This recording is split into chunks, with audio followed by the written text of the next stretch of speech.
Hello विद्यार्थी मित्रांनो, आज आपण 6वी सायन्सचा force and types of force हा 10वा चॅप्टर पाहणार आहोत.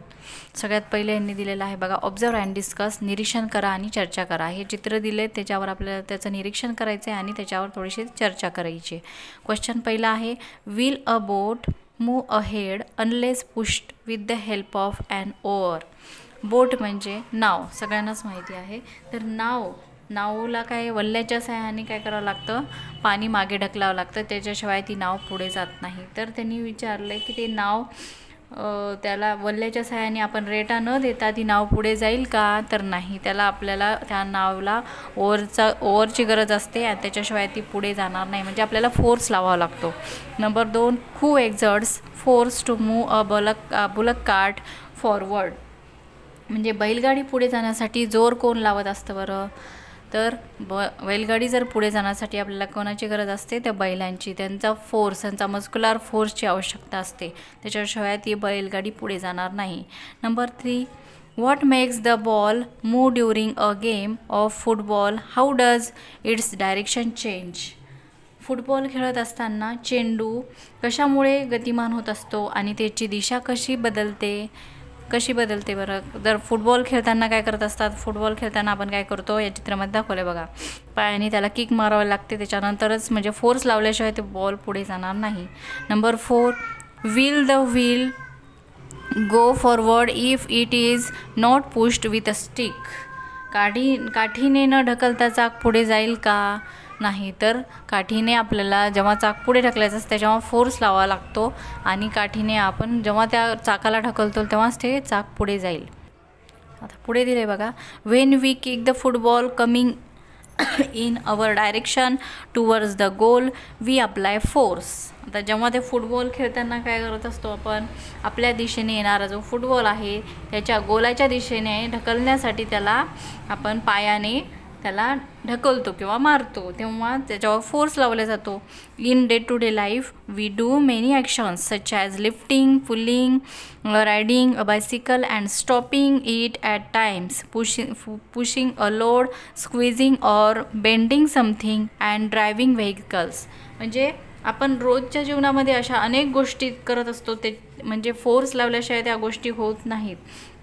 असं कोणत्या आहेत तर बघा, लिफ्टिंग म्हणजे उचलणे, ओढणे, सायकल चालवणे, वेळ प्रसंगी ती थांबवणे म्हणजे ब्रेक लावतो मध्येच गरज पडली तर, ओझे उचलणे, पिळणे, वाकवणे, गाडी चालवणे, या सगळ्या क्रिया काय आहेत? फोर्सच्याच आहेत. म्हणजे फोर्स लावून आपण या गोष्टी करत असतो. It is necessary to apply force for doing all this actions. या सगळ्या ॲक्शन्स म्हणजे या कृती करण्यासाठी आपल्याला फोर्स लावावा लागला. Force is applied to an object to pull it or push it in any manner. Force म्हणजे काय? तर वस्तूवर कोणत्याही प्रकारे वस्तूला ओढणे किंवा ढकलण्यासाठी लावल्या जाणाऱ्या बलास काय म्हणतात? फोर्स. तर महत्त्वाचा पॉईंट दिलेला आहे बघा, no object changes its position on its own. म्हणजे कोणतीही वस्तू स्वतः आपली जागा बदलते का? नाही. त्या कोणत्याही वस्तूला स्वतःहून जागा बदलता येत नाही. Force is required to move an object. म्हणजे त्याला या वस्तूला हलवण्यासाठी बलाची खूप आवश्यकता असते. Force is used to change the direction of an object in motion or to stop it.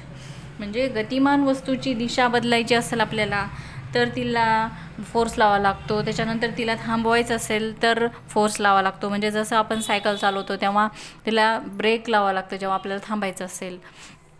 Speed वाढवण्यासाठी सुद्धा फोर्स लावावा लागतो. ठीक आहे. आता कॅन यू टेलमध्ये थोडेसे प्रश्न विचारलेले आहेत बघा. पहिला, what happens when you hold the two ends of a spring and pull them apart. एखादी स्प्रिंग आपण जर हातात घेतली आणि ती ताणली तर काय दिसेल आपल्याला? काय होईल? जेव्हा आपण फोर्स लावायला त्याला तर ते काय होणार आहे? त्याची लांबी वाढणार आहे, म्हणजे ते स्ट्रेच होणार आहे. त्याच्यासाठी आपल्याला काय करावं लागला? फोर्स लावावा लागला. Number 2, what happens when a blacksmith hammers a red hot piece of iron. लोहार काय करतात बघा, लोखंडाला गरम करून त्याच्यावर हातोडा मारतात. म्हणजे लोहाराने तापून लाल झालेल्या लोखंडी वस्तूवर हातोडा मारल्यास काय होत असतं? त्याचे 2 तुकडे होतील किंवा त्यांना जो शेप द्यायचा आहे त्या वस्तूला तो शेप त्याला देता येतो. Force is necessary to change the shape and object, म्हणजे वस्तूचा आकार बदलण्यासाठी बलाची आवश्यकता असते. आता हे फोर्स म्हणजे काय त्याच्याविषयी आपण माहिती पाहिली. आता टाइप्स ऑफ फोर्स म्हणजे बलाचे प्रकार. पहिला आहे मस्क्युलर फोर्स. मस्क्युलर फोर्स म्हणजे स्नायू बल. ठीक आहे, मसल्स म्हणजे स्नायू आणि फोर्स, मस्क्युलर फोर्स म्हणजे स्नायू बल. In all the actions shown in the picture 10.1 the movements take place with the help of the bones and muscles in the body. या 10.1 मधले जे चित्र आहे त्याच्यामध्ये सगळे मुवमेंट्स आहेत, ते ॲक्शन्स आहेत, ते कशाद्वारे होत आहेत, तर muscular force. The person in the picture alongside is lifting the weight by using muscular force. हे बाजूचं जे चित्र आहे 10.3 मधलं, तो माणूस काय करत आहे, लिफ्टिंग अ वेट म्हणजे तो वजन उचलत आहे. ह्याच्यामध्ये सुद्धा त्याला मस्क्युलर फोर्स लावावा लागतो. आता याची डेफिनेशन आहे मस्क्युलर फोर्सची. The force applied with the help of muscles is called muscular force. Muscular force म्हणजे काय, तर स्नायूंद्वारे स्नायूंच्या साह्याने लावल्या जाणाऱ्या बलाला स्नायूबल किंवा मस्क्युलर फोर्स असे म्हणतात. आता क्वेश्चन आहे, use your brain power for which task in your day to day life do you use muscular force. तुम्ही तुमच्या रोजच्या जीवनामध्ये स्नायूबलाचा वापर करून कोणती कोणती कामे करता, हे तुम्हाला एक क्वेश्चन विचारला आहे, तुम्हाला त्याचे उत्तरं द्यायचे आहे. नंबर 2 आहे बघा टाईप. पहिला टाईप बघितला आपण टाइप्स ऑफ फोर्समधला मस्क्युलर फोर्स. नंबर 2 आहे मेकॅनिकल फोर्स. मेकॅनिकल फोर्स म्हणजे यांत्रिक बल. यंत्राद्वारे किंवा मशीन्सद्वारे लावल्या जाणाऱ्या बलाला म्हणतात mechanical force. We use different machines for doing many task. Muscular force is used for running some machines. आता आपण आपल्या घरामध्ये अनेक मशीनचा वापर करतो वेगवेगळी कामं करण्यासाठी. का, तर आपले कामं लवकर होण्यासाठी आपण मशीनचा उपयोग करतो. काही यंत्रे चालवण्यासाठी स्नायूबलाचा वापर होतो, म्हणजे याच्यातले जे काही मशीन्स असतात किंवा यंत्रे असतात त्याच्यामध्ये सुद्धा मस्क्युलर फोर्स लावावा लागतो. Some machines are run by using electricity or fuel. आणि काही मशीन ज्या आहेत त्या आपल्या इलेक्ट्रिसिटी म्हणजे बटन दाबलं, स्विच ऑन केलं की लगेच चालू होतात. काही इंधनाद्वारे चालू होतात म्हणजे पेट्रोल डिझेलद्वारे. Machines like the latter are called automatic machines. आणि ज्या स्विच इलेक्ट्रिसिटी किंवा फ्युएलच्या मदतीने चालतात त्यांना म्हणतात automatic machines. Because a mechanical force is used hair. ह्याच्यामध्ये काय केलं झालं, यांत्रिक बल लावायला, त्याच्यामुळे ते काय आहे automatic machine. For example shaving machine, electrical pump, washing machine, mixer etcetera. Make a list of other such machines. Example दिलेत बघा ॲटोमॅटिक मशीन्स कोणत्या आहेत. शिविंग मशीन म्हणजे आपण जर आता मोटर आलेली आहे मशीन, जर आपल्याला शिलाई काम करायचं असेल तर त्याचं बटन दाबलं की ती मशीन चालू होते. इलेक्ट्रिकल पंप म्हणजे मोटार्स आहेत, वॉशिंग मशीन आहे, मिक्सर इत्यादी, हे सगळे काय आहेत मेकॅनिकल फोर्सचेच उदाहरणं आहेत. असे तुम्हाला अजून मशीन्सचे लिस्ट बनवायला सांगितले आहे. अजून तुम्हाला माहिती असलेल्या मशीन्सचे नावे लिहायची आहेत. Mechanical force definition. The force applied by means of a machine is called mechanical force. यंत्रामार्फत म्हणजे यंत्राद्वारे लावल्या गेलेल्या बलाला काय म्हणतात मेकॅनिकल फोर्स. नंबर 3 आता बघायचं आपल्याला टाईप ग्रॅव्हिटेशनल फोर्स म्हणजे गुरुत्वीय बल. If an object is thrown upward by applying force, it reaches a certain height and comes down again. Why is this so? आता त्यांनी आपल्याला सांगितलं की एखादी वस्तू बल लावून वर फेकली की ती थोड्या उंचीवर जाऊन परत खाली येते. म्हणजे जेव्हा आपण बॉल खेळतो बघा तेव्हा काय होत असतं, बॉल वरी गेल्यानंतर तो परत थोड्या वेळानंतर खाली येणारच. असे का होते, कारण gravitational फोर्समुळे. Why do fruits on trees fall to the ground? अजून झाडावरची फळे जमिनीवरच का पडतात, वरी का नाही जात. The earth pulls all the objects towards. कशामुळे, तर पृथ्वी काय करत असते, सगळ्या वस्तूंना आपल्या स्वतःकडे खेचत असते. The force applied by the earth to pull objects towards itself is called gravitational force. गुरुत्वीय बल म्हणजे काय, तर पृथ्वी जे बल लावून वस्तूंना आपल्याकडे खेचते त्या बलाला गुरुत्वीय बल म्हणतात. म्हणजे पृथ्वीमध्ये एक अट्रॅक्शन असतं, ती ग्रॅव्हिटेशनल फोर्स असतो, त्याच्यामुळे सगळ्या वस्तू त्यांच्याकडे आकर्षित होत असतात. इन द पास्ट, आता हे होऊन गेलेलं आहे म्हणजे थोडीशी माहिती दिलेली आहे. Sir Isaac Newton discovered gravitation in the 17th century. गुरुत्वाकर्षणाचा शोध सर्वांनाच माहिती की आता न्यूटनला लावलेला आहे. तर याचं नाव सर आयझॅक न्यूटन यांनी 17व्या शतकामध्ये त्याचा शोध लावला. The earth's gravitational force acts in a direction opposite to that of an object moving upwards. तर पृथ्वीचे गुरुत्वीय बल हे नेहमी काय करत असतं, वर जाणाऱ्या वस्तूच्या विरुद्ध दिशेने काम करत असतं. म्हणजे पृथ्वी स्वतःकडे खेचण्याचं काम करते आणि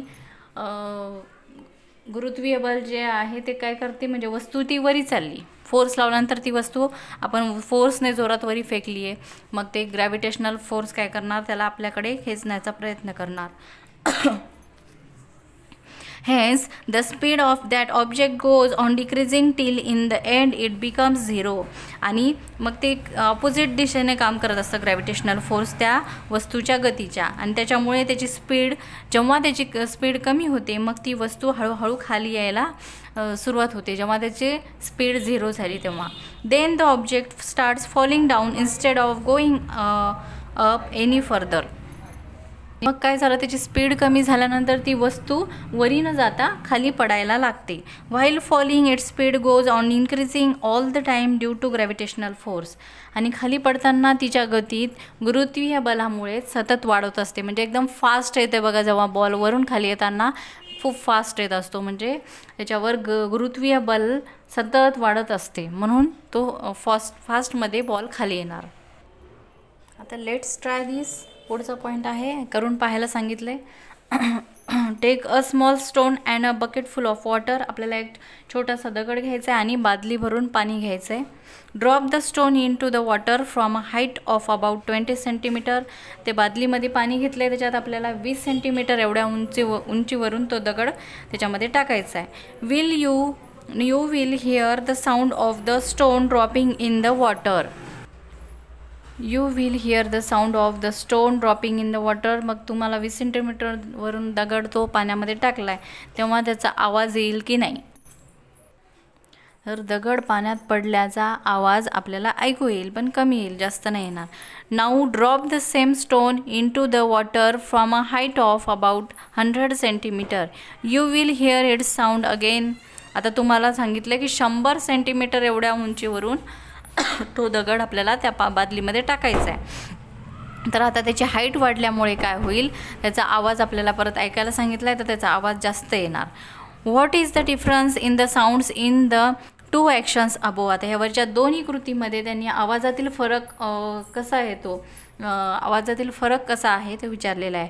what can we conclude from this. ह्याच्यावरून आपल्याला काय निष्कर्ष काढता येईल, तर काय होईल, तर जास्त हाईटवरून टाकलेला दगडाचा आवाज जास्त येईल आणि पाणी पण जास्त थोडंसं उडणार आहे पहिल्यापेक्षा जास्त. नंबर 2चं आहे बघा कृती. The actions of lifting a sack are shown in the picture. आता दुसऱ्यामध्ये काय दिले, पोते उचलण्याच्या क्रिया या चित्रामध्ये दाखवल्यात. काय करते माणूस, हे पोतं उचलते. One sack looks empty the other one is full. एकामध्ये काय आहे, एक पोतं रिकामा आहे, एक भरलेला आहे. What difference do you notice in the way the two sacks are lifted. ह्या दोन्ही पोते उचलण्याच्या क्रियेमध्ये तुम्हाला काय फरक दिसून येईल, तर पहिला जो आहे म्हणजे रिकामं पोतं उचलताना त्याला फोर्स बिलकुल लावा लागत नाही. त्याच्यामुळे कशामुळे, तर त्याच्यावर ग्रॅव्हिटेशनल फोर्स कमी आहे. आणि दुसरा जो आहे पोतं भरलेलं, त्याच्यावर ग्रॅव्हिटेशनल फोर्स जास्त लावल्या गेल्यामुळे त्याला फोर्स जास्त लावा लागतो. The gravitational force on the empty sack is less that is to say its weighs less. म्हणजे लहान पोतं, म्हणजे जे रिकामं पोतं आहे त्याच्यावर गुरुत्वीय बल कमी लागायला आणि त्याच्यामुळे त्याचं वजन कमी आहे. The gravitational force on the bigger sack is greater. In other words the bag weighs more. आणि दुसऱ्या ह्याच्यामध्ये काय आहे बघा, मोठ्या पोत्यामध्ये जास्त वजन, गुरुत्वीय बल जास्त लावा लागते, गुरुत्वीय बल जास्त आहे आणि त्याच्यामुळेच त्याचं वजनसुद्धा जास्त वाटणार. Greater force must be applied to lift a greater weight. जास्त वजन उचलण्यासाठी जास्त बल लावावे लागत असते. ठीक आहे, या उदाहरणावरून आपल्याला ग्रॅव्हिटेशनल फोर्स काय असतो, कशा प्रकारे लावला जातं हे कळालेलं आहे आपल्याला. तर ठीक आहे, तुम्हाला समजलं असेल. आपण force and types of force 3 force पाहिलेले आहेत. Muscular force, mechanical force and gravitational force या तिन्हीचा अभ्यास केलेला आहे. आता बाकीचं जे उरलेला भाग आहे तो आपण पुढच्या पार्टमध्ये पाहू. समजणं नसेल तर थोडं मला कमेंट करून सांगा. ठीक आहे, थँक्यू.